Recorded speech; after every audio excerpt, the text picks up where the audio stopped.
할렐루야. 성탄절과 빛은 떼와 뗄 수 없는 그런 관계입니다. 크리스마스 카드, 또 성탄 트리, 또 거리의 불빛들 모두가 빛으로 가득합니다. 하지만 이 모든 빛의 상징들은 단순한 장식이 예뻐 보이기 위해서 한 것이 아니라 성경의 깊은 유래를 담고 있습니다.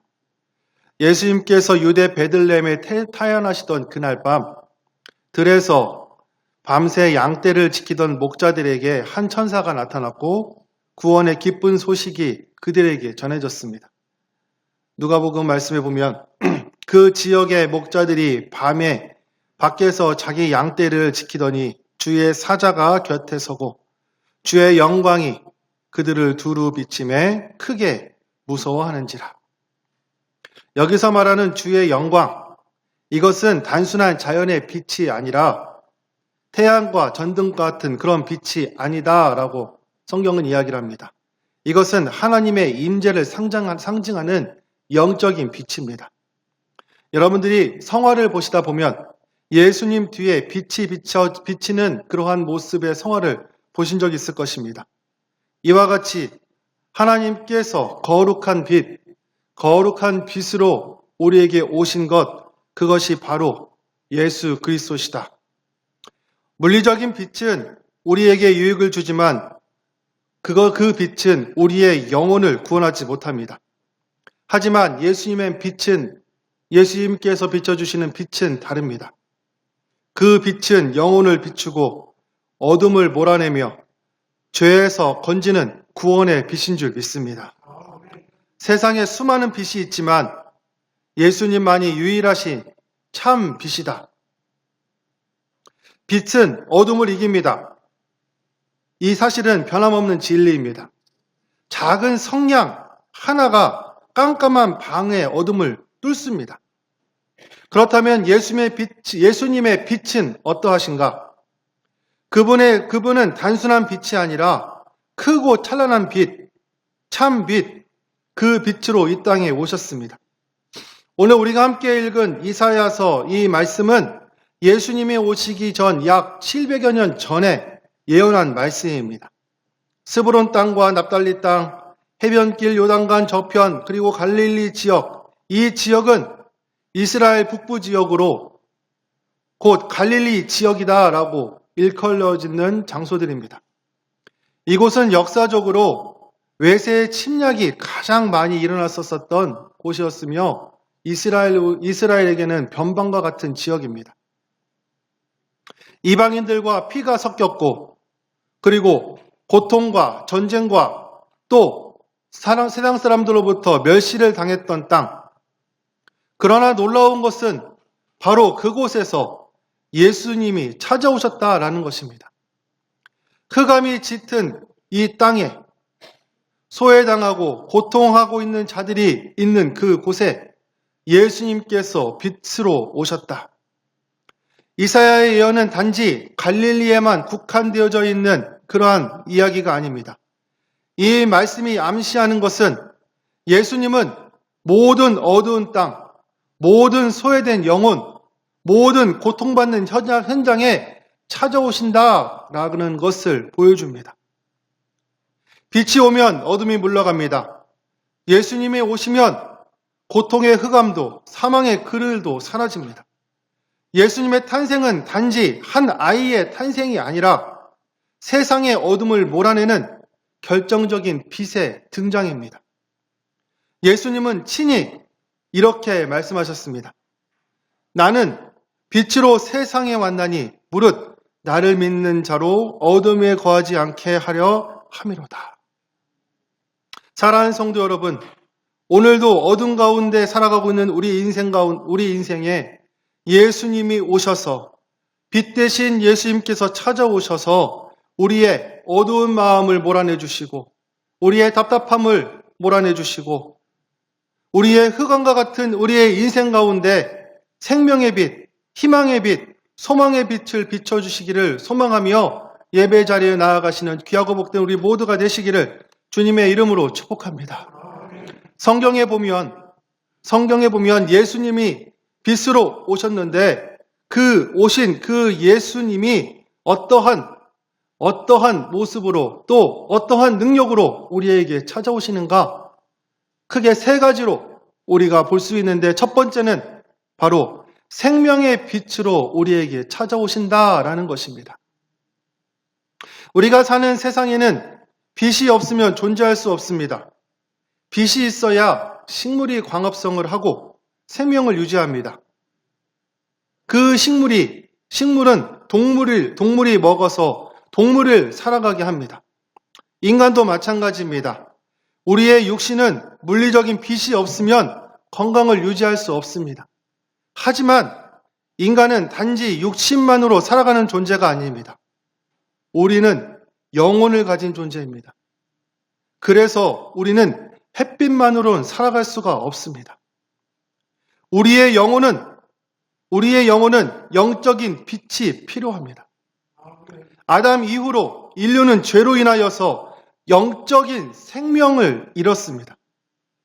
그 생명을 회복하는 유일한 길은 바로 하나님의 아들 예수 그리스도 십자가 대속만으로 해결할 수 있는 줄 믿습니다. 바로 그 일을 이루시기 위해서 하나님의 아들이 인간의 몸을 입고 이 땅에 오셨습니다. 성탄절은 바로 그 생명의 빛이 이 땅에 오신 날입니다. 요한복음에서 요한은 이 예수님을 이렇게 증언합니다.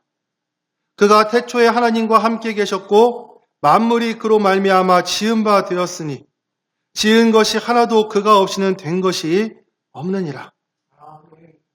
그 안에 생명이 있으니 이 생명은 사람들의 빛이라.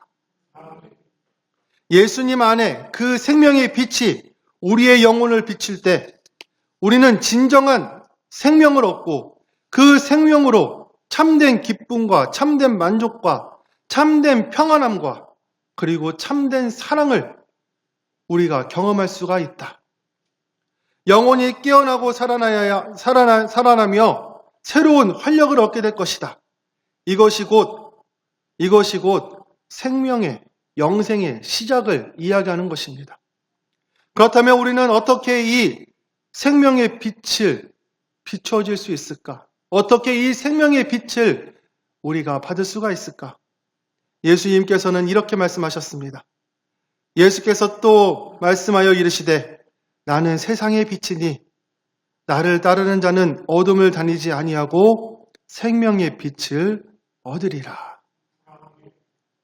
여기서 따른다라는 것은 단지 예수님을 바라보는 것을 넘어서서 예수님을 신뢰하고 의지하고 순종하는 삶을 의미합니다. 오직 예수님을 믿을 때 우리는 죽음에서 생명으로 옮겨지는 구원의 은혜를 누리게 됩니다.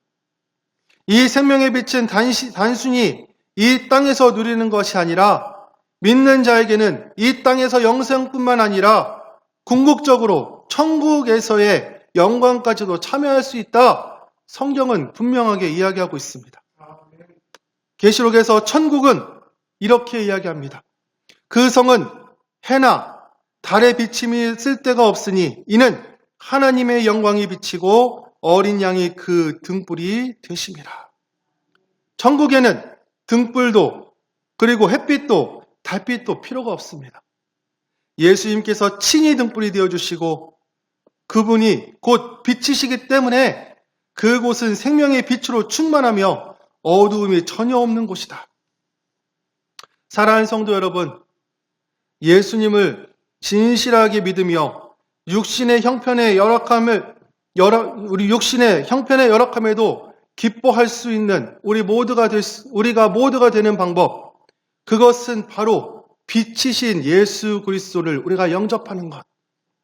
가난하거나 병들거나 외롭거나 고통 가운데 있지만 우리의 영혼에 생명의 빛을 비춰주시는 예수님과 함께 한다면 사도 바울이 감옥 가운데서도 항상 기뻐라 외쳤던 것처럼, 그분이 그렇게 외쳤던 것처럼 우리도 우리의 삶 가운데 빛 되시는 예수 그리스도와 함께 한다면 우리도 참된 기쁨을 누리게 될 것이며 또 우리도 이 땅 가운데서 참된 생명을, 영생을 누리게 될 줄 믿습니다.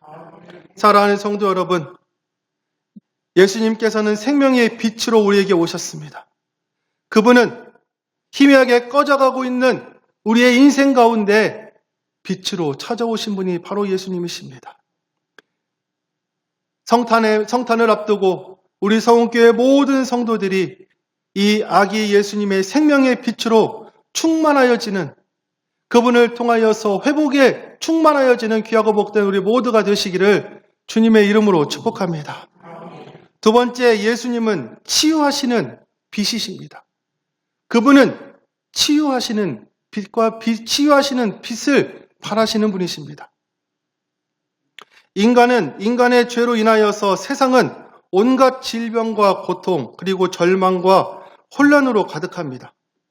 그러나 예수님께서 빛으로 임하시면 그 어둠 가운데 있던 모든 상처가 치유되고 회복되어집니다. 물리적인 빛도 어느 정도 치유의 능력은 있습니다. 태양빛은 병원균을 소멸시키고 소독의 역할을 하며 우리의 몸과 마음에 유익한 영향을 줍니다. 실제로 의사들이 겨울철에 햇빛 부족이 면역력 저하와 우울증의 원인이 될 수 있다라고 말하며 매일 30분 이상 햇빛을 쐬야 심신이 회복되고 면역력이 강화된다라고 하는 이야기를 합니다. 하지만 예수님의 빛은 그보다 훨씬 더 능력이 있고 훨씬 더 치유하는 빛인 줄 믿습니다. 예수님은 영혼 깊숙한 병까지도 치유하시는 참된 빛이십니다. 주중에 한 성도님이 해주신 간증입니다. 그분이 자주 이용하는 택시 기사가 있는데 그분과 만나서 여러 가지 믿음에 대해서, 신앙에 대해서 이야기를 나누기도 하고, 그래서 그분이 교회를 다니시기를 바라는 마음으로 그 택시 기사에게 복음을 전하셨다고 합니다. 그런데 그분과 자주 연락하며 그분 택시를 이용하였는데 한동안 그분과 연락이 되어지 않았다고 합니다. 그래서 걱정을 하고 있었는데 최근에 그 택시기사와 다시 연락이 되어졌고 그 택시를 타게 됐다고 합니다. 그리고 그 택시기사에게 물었다고 합니다. 그동안 왜 연락이 안 됐습니까? 그랬더니 택시기사가 하는 말이 병원에 입원하였다. 그런데 병원에서 내가 왜 아픈지 원인을 알 수 없다고 합니다. 몸은 아픈데 그래서 병원에 입원하였는데 원인을 알 수 없이 아팠고 그렇게 병원에 입원하였습니다. 그렇게 퇴원하는데 의사가 이 택시기사에게 이런 이야기를 했다고 합니다. 종교를 가져보십시오.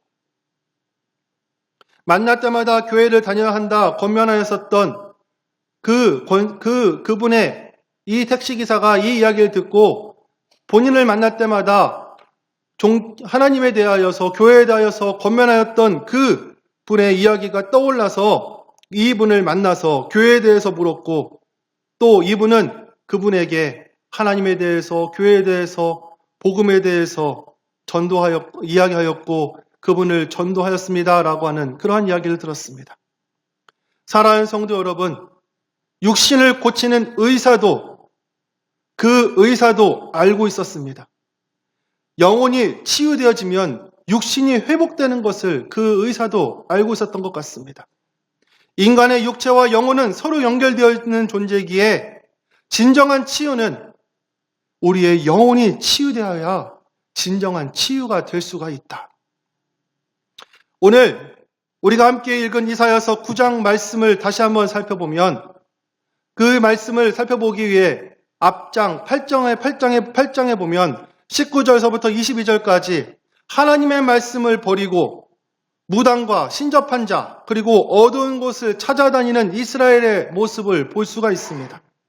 하나님을 외면한 그들은 마침내 어둠과 고통, 흑암과 절망 가운데 빠지게 됩니다. 이에 이사야는 이 비참한 영적 상태를 21절과 22절에 이렇게 묘사하고 있습니다. 이 땅으로 헤매며 공고하며 굶주릴 것이라. 위를 쳐다보거나 땅에 굽어보아도 환난과 흑암과 고통의 흑암뿐이니 이들이 심한 흑암 가운데로 쫓겨 들어가리라. 이처럼 하나님을 떠난 자들은 겉으로 보기에는 좋아 보이고 겉으로 보이기에는 살아나는 것처럼 보이지만 그들의 영혼은 흑암 가운데 고통과 혼란에 헤매게 된다. 그러나 이처럼 절망의 상황 가운데 하나님께서는 심판에 머물지 않고 곧바로 회복과 치유의 약속을 주십니다. 그것이 하나님의 마음이고 그것이 바로 하나님이 우리를 향한 사랑인 줄 믿습니다. 죄를 책망하지만 포기하지 않으시고 어둠 속에서 빛을 보내주시겠다 약속하신 하나님. 이사야서 8장이 끝나자마자 1절과 2절 말씀에 하나님께서는 이사야를 통하여서 이렇게 말씀하십니다. 전에 고통받던 자들에게 흑암이 없으리로다. 흑암에 행하던 이 백성이 큰 빛을 보고 사망에 그르질 땅에 거주하던 자에게 빛이 비치도다. 이 말씀은 곧 예수 그리스도의 오심을 예언한 구절입니다. 흑암 가운데 있던 백성들에게 하나님의 공의로운 심판만 내리는 것이 아니라 빛이 비추어지고 회복의 길을 열어주신다.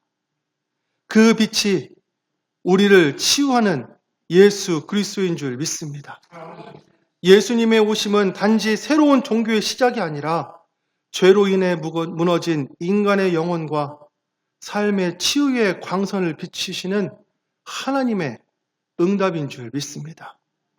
말라기 선지자도 예수님의 오심을 이렇게 예언합니다.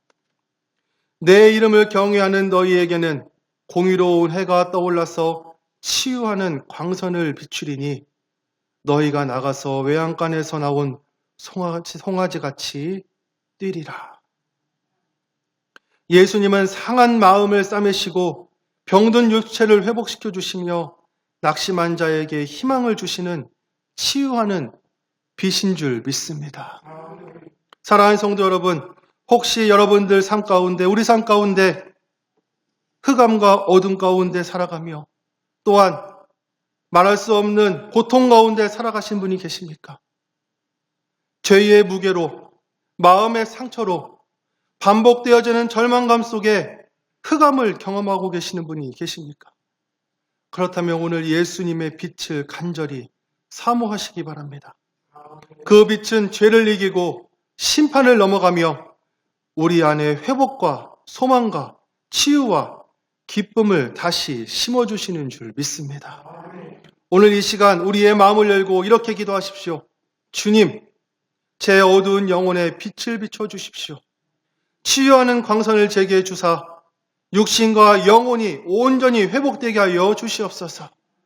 그렇게 기도할 때 흑암에서 빛으로 옮기시는 하나님의 은혜를 경험하게 될 것이며 그 은혜가 우리의 삶의 자리에서 치유의 능력으로 역사하게 될 줄 믿습니다. 마지막 세 번째로 예수님의 빛은 희망의 빛이십니다. 예수님은 우리에게 희망의 빛입니다. 이 세상은 본질적으로 사탄의 권세 아래에 있는 곳입니다.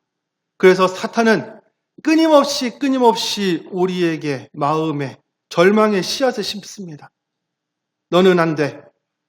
이제는 다 끝났어. 살기 너무 힘들지? 포기하고 싶지? 이런 부정적인 생각을 마음에 심어주고 우리의 마음을 짓누르며 우리의 삶 전체를 어둡게 만듭니다. 그러나 우리의 예수님은 그러한 우리의 영혼에 희망의 빛을 비추십니다. 괜찮다. 내가 너와 함께한다. 다시 시작할 수 있다. 너는 승리할 수 있다. 여기가 끝이 아니다. 예수님은 절망의 어둠 속에 희망의 등불을 비춰주시는 분이 바로 우리 예수님이십니다. 그 빛은 우리의 내면 깊숙한 곳을 비추고 다시 일어날 힘을 주며 앞으로 걸어 나아갈 용기를 주십니다. 이 세상은 죄로 인하여서 궁핍과 무지와 질병과 고통과 슬픔과 근심으로 가득합니다. 한마디로 말해서 절망의 세상입니다. 절망은 우리의 영혼을 어둡게 만들며 그 어둠으로 인하여서 우리가 희망을 잃게 합니다. 하지만 예수님께서는 우리에게 오셔서 희망의 빛을 비춰주십니다. 예수님이 이 땅에 오시기 전 세례 요한의 아버지였던 사가랴 제사장은 성령의 감동이 되어져서 예수님의 오심을 이렇게 예언하고 있습니다. 이는 우리 하나님의 긍휼로 인함이라. 이로써 돋는 해가 위로부터 우리에게 임하여 어둠과 죽음의 그늘에 앉은 자에게 비치고 우리의 발을 평강의 길로 인도하시리로다. 여기서 돋는 해가 바로 예수 그리스도십니다. 밤이 끝나고 새벽 해가 떠오르듯이 예수님은 어둠과 죽음의 그늘 아래에 있는 자들에게 새로운 소망의 아침을 주시는 줄 믿습니다. 그분의 빛은 절망을 소망으로, 혼란을 평강으로 바꾸십니다. 어둠은 곧 절망이고 빛은 곧 희망입니다. 예수님의 빛이 우리의 영혼과 우리의 삶의 현장에 임하면 낙심이 물러가고 소망이 피어나기 시작합니다. 우리가 햇빛을 보며 마음이 따뜻해지듯 예수님을 바라보면 우리에게 소망이 샘솟아 오르는 줄 믿습니다. 그러나 태양을 등지고 살면 그림자가 앞을 가리듯이 예수님을 등지고 살면 우리의 삶 전체는 낙심과 절망으로 가득하게 됩니다. 동굴과 터널의 가장 큰 차이는 둘 다 막막하고 깜깜한 공간이지만 동굴은 끝이 없는 흑암이 있다면 터널은 끝에 빛이 있다라는 것입니다. 예수님이 어두운 세상 가운데 우리의 터널의 출구로 인도하시는 희망의 빛인 줄 믿습니다. 사랑하는 성도 여러분, 우리가 희망이 되어주시는 예수 그리스도를 바라보시고 그분의 빛을 따라 살아가시는 그분의 빛을 따라 살아갈 때에 오늘 사가랴가 얘기했던 것처럼 돋는 해가 솟아오르듯이 우리에게 치유의 행복이, 치유의 빛이, 소망의 빛이, 회복의 빛이, 생명의 빛이 우리에게 비춰질 줄 믿습니다. 이번 성탄절은, 이번 크리스마스는, 이번 연말에는 빛으로 오신 예수 그리스도를 만나시고 그분과 동행하시는 귀하고 복된 우리 서원교회 모든 성도들 되시기를 주님의 이름으로 축복합니다.